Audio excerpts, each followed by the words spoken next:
The Project Kickoff Meeting. What is it? What's included in it? Let's talk about it. Hello YouTube family, welcome back to my channel. Thank you so much for tuning in. I know it has been a while. I am Christina and this is the Cultivated Planner. And yes, that is a name change, but just a slight one.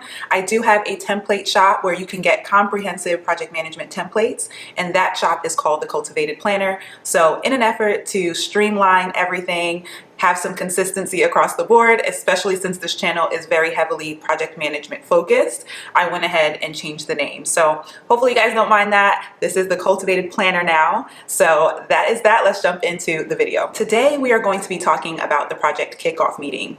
This is a very vital component to ensuring that you properly initiate your project. So as project managers, we really want to make sure that we get this right. In this meeting, you're going to be setting expectations, providing important project details, and ensuring that all of your stakeholders are on the same page. So again, we want to make sure we get this right. So let's go into details about how to properly prepare for this meeting, what should happen while you're in it, and some of the follow-up steps. To start off, you're going to first identify the attendees for this meeting. Who needs to be in the room? This can be both internal and external stakeholders. So of course, you're going to have you as the project manager, you're going to have your project sponsor, you're going to have key stakeholders and decision makers, and then the people that are going to be executing the work, so the project team. You want to make sure that they're in the room. Again, if you have external team members, external organizations, you want to make sure that key stakeholders are in the room for that organization as well. Getting the attendance right for this meeting is so important. You don't want to miss key stakeholders that should have been there, and now your project can go in a totally different direction that had they been there, they would have maybe asked certain questions that could have set the project up in a different way. And so this can cause rework, having to go back and change kind of vital components of the project. So you want to make sure that you get this attendance right. If you don't know who should be there, make sure that you ask, and your project sponsor should be able to help you with that. Number 2 is to review your completed project charter. Now, before even thinking about a project kickoff meeting, you need to have already completed the project charter. I have a video all about completing that, and I will link that down below, as well as a template for the project charter. It is very comprehensive. Again, I talked about that template shop, so you want to go ahead and check that out. A project charter template is there and available for you guys to use, but you want to make sure that you complete this project charter before even thinking about the project kickoff meeting. This initiates the project, locks in the project scope. Remember that this is a signed off document by your project sponsor. It is going to detail the scope of the project, what's included, what's not included, what is the purpose of this project, what you're trying to accomplish, why that is needed now. All of those key questions are going to be answered in that document, and it's going to be something that you can use. That content is going to be something that you can use in the meeting, in the agenda. Number 3 is to prepare the agenda or a presentation. You're going to have to figure out what is best for the group that you're going to be meeting with. For me, I use both an agenda or a presentation depending on who my stakeholders are. So if I have people that are very to the point, always kind of seem to be in a rush, not so detail oriented, more high level, I would probably use an agenda for those people. It's something that's quick and it's to the point, versus a presentation. If I have a more detail-oriented group, a group that asks a lot of questions, wants to see kind of more information, I would do a presentation for that particular group instead. So figure out what's best for the project as well as the stakeholders that you're meeting with. What's included in the agenda or presentation? You're addressing the question of what you're doing and why.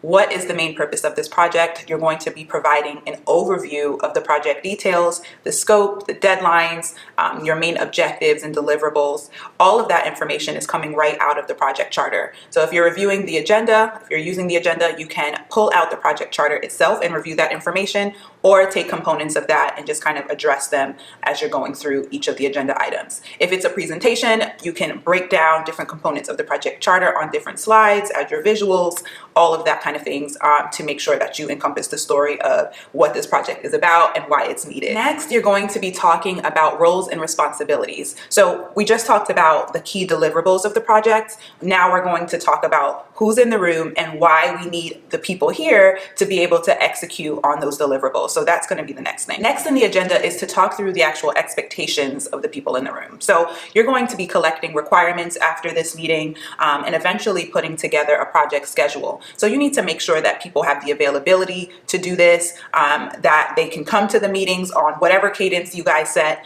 So you want to just make sure you kind of level set what is going to be expected, the actual work, estimating effort, and what is going to be needed to actually complete and execute on the deliverables. So a conversation about the expectations that are going to need to be in place in order for the project to be executed is important here. So after that, include a project communication plan. I do like to go over this in the kickoff meeting because, again, it sets expectations as to when progress details on the project are shared and how they're going to be shared. What forum of communication is going to be used to share this information. You want to make sure everyone is aware and in agreement about how the details of the project are going to be shared.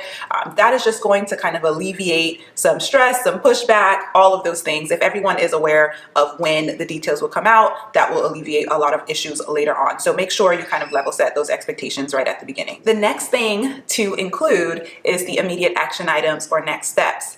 This is important because you do want to talk here about the cadence for this meeting. Are you going to be meeting weekly, bi-weekly? Are you going to be doing daily stand-ups if this is more of an agile project? So the cadence for how you guys are going to meet on the project work should be discussed here. And then any next steps. So I talked earlier about the next step being to collect requirements and beginning to put together the project schedule. So you want to talk through those items as well. That's going to be kind of the next thing that takes place.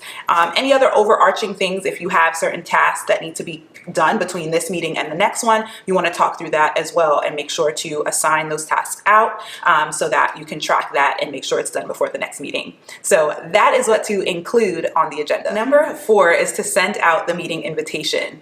Now that you have the agenda prepared, you're going to actually send out the invitation.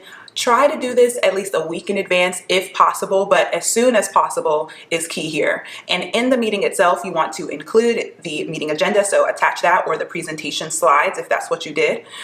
Make sure that you include the purpose of this meeting, what the expected outcome is of the meeting, and if you need any of the attendees to do something before they get into the meeting, brainstorm ideas or bring certain documentation to the meeting with them, make sure to outline that as well. Now, to go the extra mile, if you have someone doing a presentation about something or going to be discussing a certain part of the agenda, try to meet with them for 10 to 15 minutes before you get into that meeting and kind of prepare them for that. That will just help the meeting to go a lot smoother.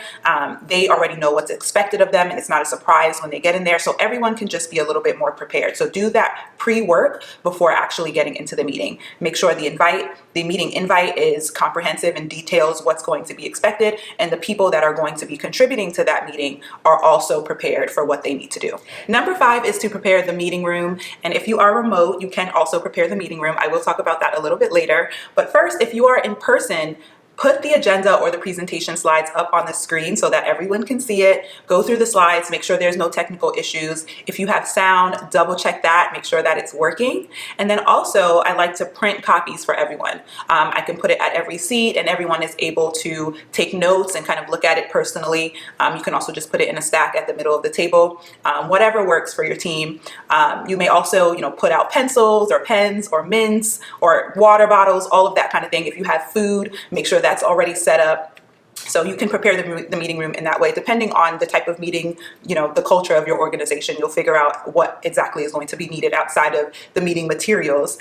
If you are remote, again, make sure that the agenda or the presentation slide is up, that you are screen sharing. I like to share the screen before everyone joins the meeting, just so I know it's up. And they should already have the agenda or presentation that was included in the meeting invite. But there are certain applications that you can actually attach the materials right in the comments, and people can pull it down there. So make the slide deck and everything easily accessible for everyone. And again, make sure your sound is working. Go through the slides, make sure there's no technical issues. The first person that joins the call, you're able to just check and ask them if everything is working properly, if they can hear you.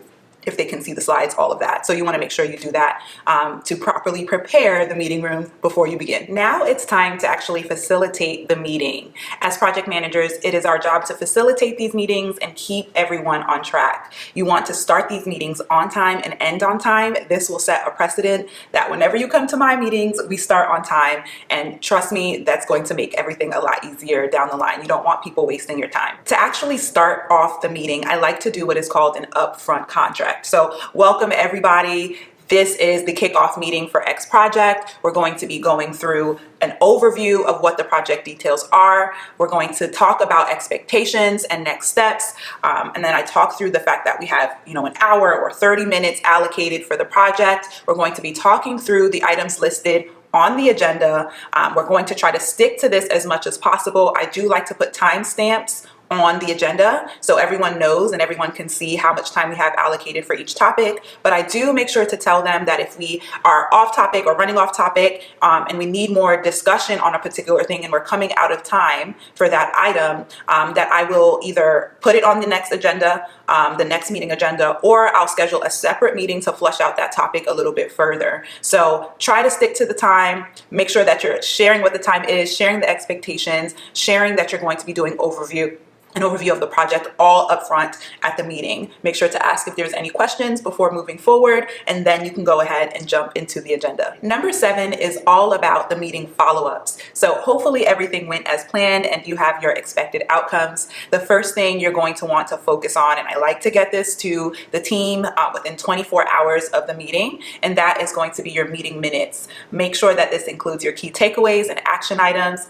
Again, this is something that I have a template for. It's actually a meeting minutes and meeting agenda package. You can find it on my store, my template shop. I will link that below as well. But you want to make sure you send this out 24 hours after the meeting or within that 24-hour period. You're going to go ahead and send all of the meeting materials again. So if you had a slide deck or any other supplemental documents that you showed, any video links, all the things, you want to include that in your follow-up email as well. You're also going to schedule any upcoming meetings. So between now and the next meeting, you have some tasks that were most likely assigned, one of those being to collect requirements. So go ahead and schedule your requirement gathering session. This may be one session or multiple, depending on the project. You might be meeting with some folks individually. You might be having some larger group meetings, some team or department focused meetings, whatever the case may be. Start to schedule those. You also want to schedule this meeting. So if you guys decided on a weekly or bi-weekly cadence or a daily stand-up, you want to go ahead and put those meetings on the calendar as well. And the final thing is to make sure that you're doing your follow-ups to those that have been assigned tasks. So between now and the next meeting, if there are individuals that have tasks assigned to them,